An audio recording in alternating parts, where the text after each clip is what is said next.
In a twist that nobody saw coming, the man Diddy once raised as his own, Quincy Brown, has reportedly turned on him. For years, Quincy was considered Diddy's loyal son.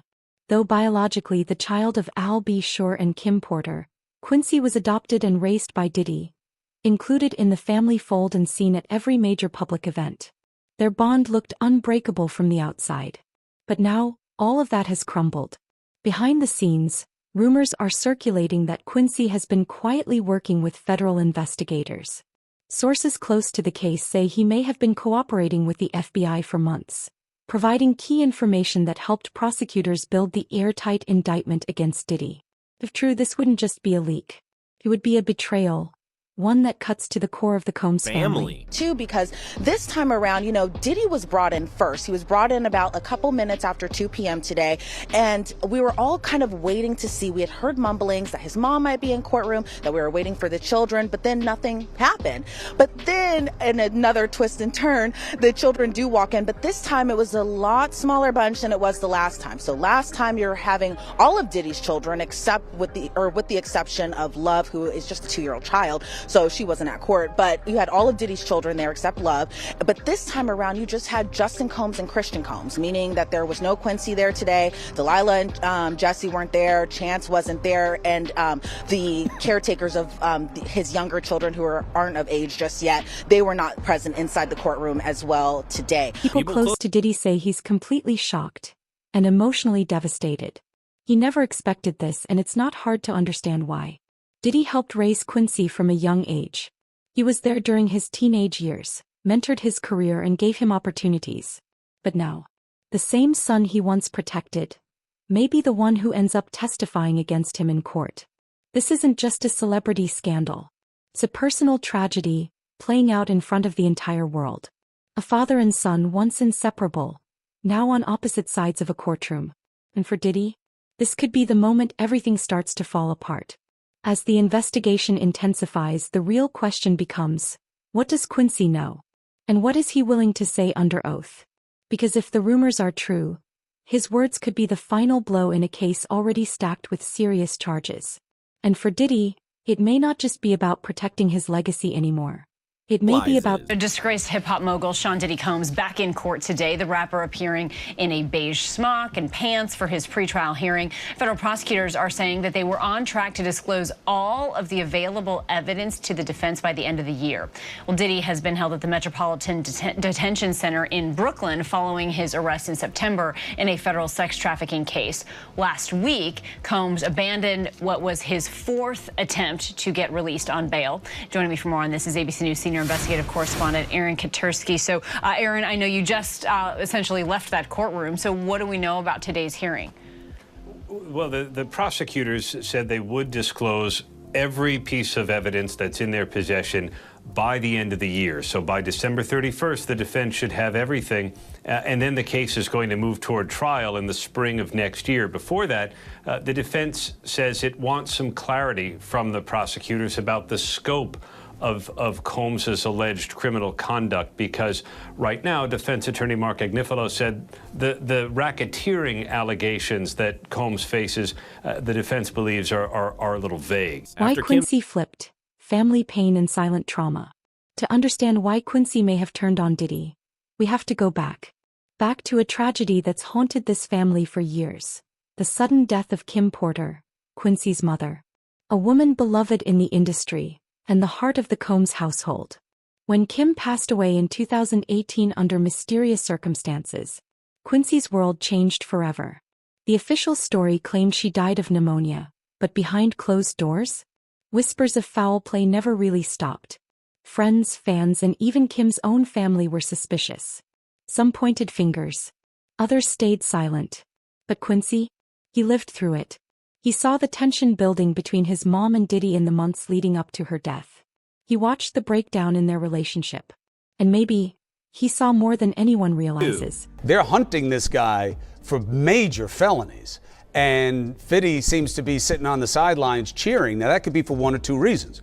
One is he knows things or suspects things about Mr. Combs. The other one is that he's just got a real perverse sense of competition. One thing I know for sure is that when it comes to our culture, sometimes we cannibalize our own more than anybody else. And, we've seen the former president of the United States inspire the country to turn into Spider-Man and climb up the Capitol to overthrow the government in the middle of an election. But yet we haven't seen his mugshot or seen his kids handcuffed. I've known Justin for probably 15 years. I'm sorry, Quincy, one of his sons, and his other sons. Those are really good kids. So to see them in handcuffs, to see them put on display as criminals, or to be put into the conversation that they somehow are ushering underage kids into the compound for their... After Kim's death, Quincy began gravitating toward his biological father. I'll be sure. And that's when things really shifted. I'll be sure has long been vocal about his suspicions surrounding Kim's passing. He said it publicly without hesitation. Some insiders believe Al encouraged Quincy to pursue the truth, even if it meant going against the man who raised him. This wasn't just about revenge or courtroom drama. For Quincy, this could have been about closure, about exposing secrets, about putting his mother's memory to rest. The silent trauma, the unanswered questions, the emotional weight, it may have finally pushed him to act. Quincy has lived with a front-row view of Diddy's empire. He's seen what few people have. And with all the noise surrounding Diddy's parties, business practices, and legal troubles, the burden may have become too much to carry. So when the FBI came knocking, maybe Quincy didn't hesitate. Maybe he was waiting for the chance to speak. Maybe this was never about betrayal at all. Maybe it was justice. Long overdue. Disgraced music mogul Sean Diddy Combs, once known for his lavish lifestyle and living large in his multi-million-dollar mansions, has a new home as he awaits trial in his federal sex trafficking case. Last week, the Bad Boy Founder's defense team unsuccessfully fought to keep the music producer out of federal jail after his arrest. Now his new digs once house other high-profile inmates, including R. Kelly, Fetty Wap, Sam Bankman-Fried, and Ghislaine Maxwell. Diddy is currently housed at the Metropolitan Detention Center in Brooklyn, New York, a stark difference from the glitz, glamour, and wealth in Hollywood and Star Island in Miami Beach, Florida. But MDC Brooklyn has been described as hell on earth, with horrifying conditions. The facility, which now houses Diddy, opened in the early 90s and is the only federal jail in New York City after the Bureau of Prisons closed its Metropolitan Correctional Center in 2021 after many issues came to light in the wake of Jeffrey Epstein's suicide just 2 years earlier. But is not criminal. Now, Abby, that video that you just spoke about was a few months ago when our team broke this disturbing video of Diddy violently assaulting his ex-girlfriend, Cassandra Ventura, better known as the singer, her stage name, Cassie. Now, up until this point, when we broke this video, Diddy had denied the allegations against him. Cassie is one of 10 civil suits against Diddy, 9 of which he is accused directly of sexually assault. Up until that video, he denied everything. After that video came out, he changed his tone. He apologized for his conduct in that video. But I have to tell you, Abby, just as of last week, a former member of Danity Kane, which was one of the bands from Making the Band, Diddy's show that was on MTV, she sued him for sexual assault and other disturbing allegations, and he denied that. So he continues the denials, and he still maintains his innocence, even though he has been arrested tonight. Inside the freak-offs, what Quincy might reveal. For years, the entertainment world has whispered about Diddy's infamous freak-off parties. Wild, secretive events, attended by celebrities, industry insiders, and influencers. But what used to be dismissed as Hollywood gossip is now part of a federal indictment. And the person who may know exactly what happened behind those closed doors is Quincy. As Diddy's son, Quincy wasn't just some distant relative. He was inside the homes, the mansions, the events. He saw things. And with the FBI now collecting footage, testimony, and digital evidence from Diddy's properties, Quincy's knowledge could prove critical in connecting the dots. These freak-offs weren't just wild nights. According to prosecutors, they were coordinated, drug-fueled marathons involving sex workers, controlled substances, and hidden cameras. Some allegedly lasted for days. And more disturbingly, some of the participants, male and female, were transported across state lines. During the March 2024 raids, agents found more than 1,000 bottles of baby oil and lubricant. They seized hard drives, video footage, and evidence that paints a disturbing picture.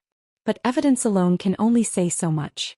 That's where Quincy comes in. Whenever they came inside the courtroom, and again, this was after Diddy was already sitting down at the defense table, he looked back immediately. He smiled. He beamed up. He waved at all of her, at his two sons, and just kind of gave them like kind of a little bit of, it's a good to see you type of feeling. That's what I was gathering from inside that courtroom. Now, again, I want to remind our viewers that when we're inside federal court, again, there's no cameras, which, Jesse, I'm sure you have already mentioned that part. But, even for us journalists, with the exception of some who get a special permission of that, we just are relying on a notebook, a notepad, a pen, a pencil in order to kind of take notes to see what is all going on. I can't even take my Apple Watch inside that courtroom whenever there's a hearing. I have to turn that in. I have to turn my laptop in. Of course, I have to turn my phone in. So we're kind of just eye-watching everything that's going on. Now, when Christian and Justin came inside that courtroom, they were actually sitting just right across from me over on the left side of the gallery. So what I was seeing from both of his sons was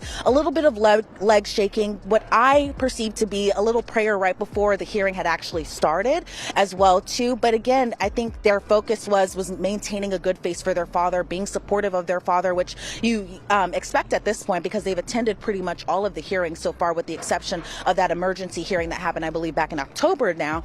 But then they kind of just stood and sat and just kind of listened to what was all kind of happening. Again, that court hearing was pretty quick. It was about 30 minutes long. I think all of us were kind of surprised that the hearing did last that short amount of time as opposed to last hearing, which was about 2 hours or so. He testifies. Quincy could name names. He could reveal who arranged the parties, who attended, who knew what, and who did nothing. His account could link the physical evidence with the actual crimes. And that's exactly what prosecutors are counting on. An insider reportedly said, "Quincy knows where the bodies are buried." That might sound dramatic, but in this case, might also be true. Because if even half of what Quincy knows becomes public record, the ripple effects could destroy careers, reputations, and maybe even land more people in prison. So far, Quincy has remained silent. But in court, silence won't protect anyone.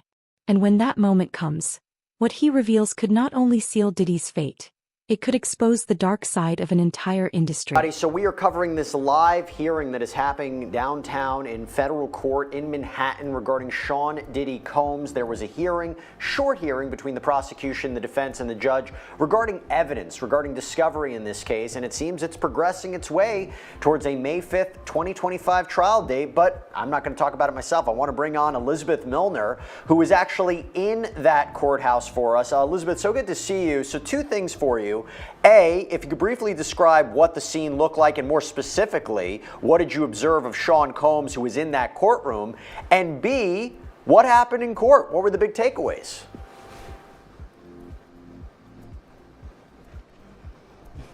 Hey, Jesse. Great to see you as always.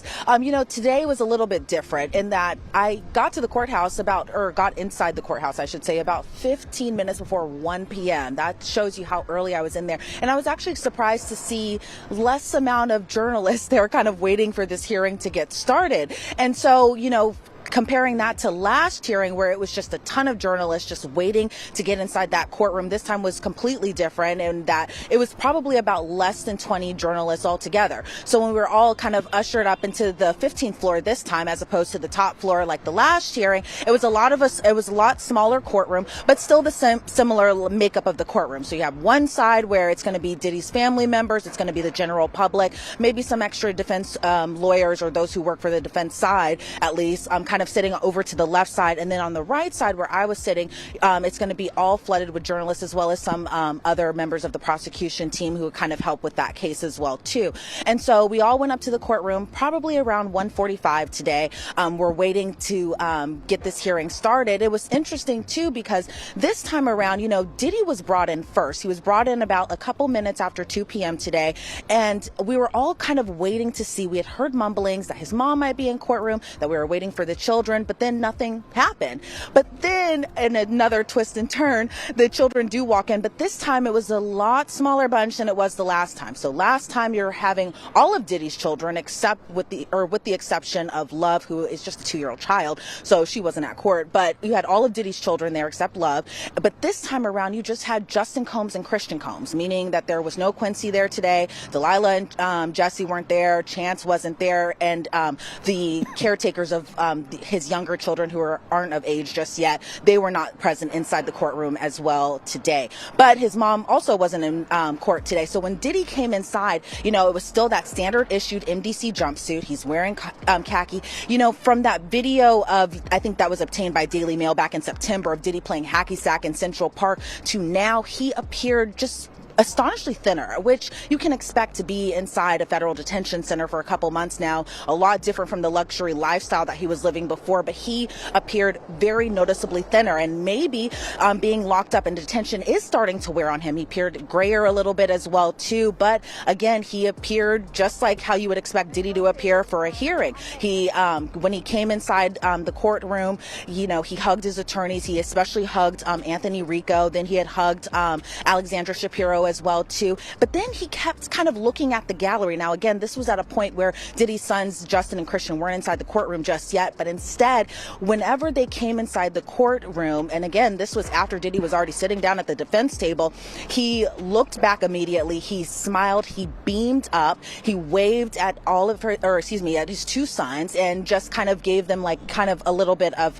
it's a good to see you type of feeling. That's what I was gathering from inside that courtroom. Now again, I want to remind our viewers that when we're inside federal court, again, there's no cameras, which, Jesse, I'm sure you have already mentioned that part. But, even for us journalists, with the exception of some who get a special permission of that, we just are relying on a notebook, a notepad, a pen, a pencil, in order to kind of take notes to see what is all going on. I can't even take my Apple Watch inside that courtroom whenever there's a hearing. I have to turn that in. I have to turn my laptop in. Of course, I have to turn my phone in. So we're kind of just eye-watching everything that's going on. Now, when Christian and Justin came inside that courtroom, they were actually sitting just right across from me over on the left side of the gallery. So what I was seeing from both of his sons was a little bit of leg shaking, what I perceived to be a little prayer right before the hearing had actually started as well too. But again, I think their focus was maintaining a good face for their father, being supportive of their father, which you expect at this point, because they've attended pretty much all of the hearings so far, with the exception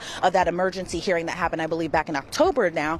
But then they kind of just stood, and sat and just kind of listened to what was all kind of happening. Again, that court hearing was pretty quick. It was about 30 minutes long. I think all of us were kind of surprised that the hearing did last that short amount of time, as opposed to last hearing, which was about 2 hours or so. But, as our viewers kind of want to get an inside glimpse of what you see at a federal courtroom, you're going to see the defense table, and then you're going to see the prosecution table right in front. So it's not like how we see in normal trials, where it's like right across from each other. It's like the defense, it is the prosecution, and then of course you're going to have the judge on the bench, and you're going to have the court sketch artist and the person who is kind of transcribing all of what is going on. But that is pretty much the inside glimpse of what I got from inside that courthouse.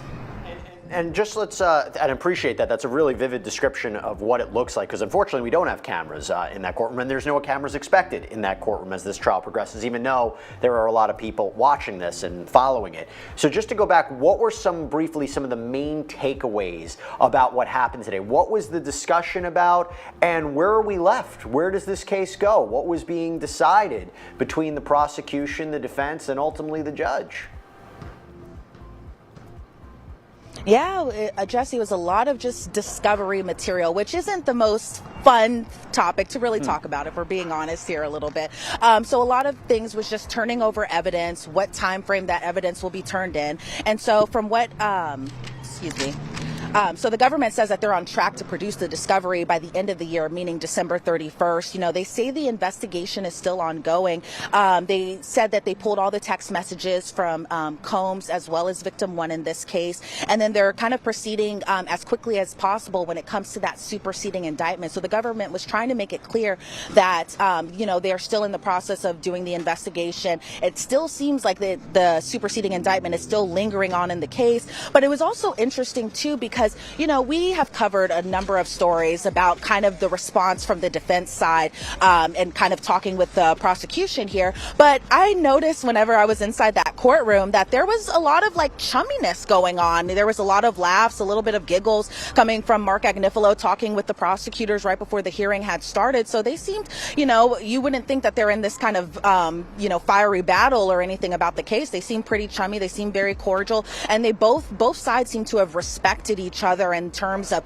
turning over that evidence, making sure that every deadline is hit and that type of sort. Now, there was a pending motion that the judge did bring up that, you know, at the time, Judge Submaranian did mention that he wanted to keep, he was possibly thinking about denying that motion, but instead what he did was the defense time, a lot of music kind of going on here in the background. But what the defense says is that their preference was to keep that motion open. So that way, you know, the judge wouldn't dismiss it with a little bit of prejudice, which means that they could have refiled the motion. But, you know, that didn't happen. The defense kind of appeared that they just wanted the motion to stay open, see what would happen with all of that. But, you know, it seems like we will not be seeing any bit of Diddy until March when the next hearing is going. But it seems like they're all kind of going along with the timeline. It seems that they appear to be ready to get started on May 5th, pending whatever goes on with the potential superseding indictment, which again, I just want to stress to our viewers that has not been issued at this time.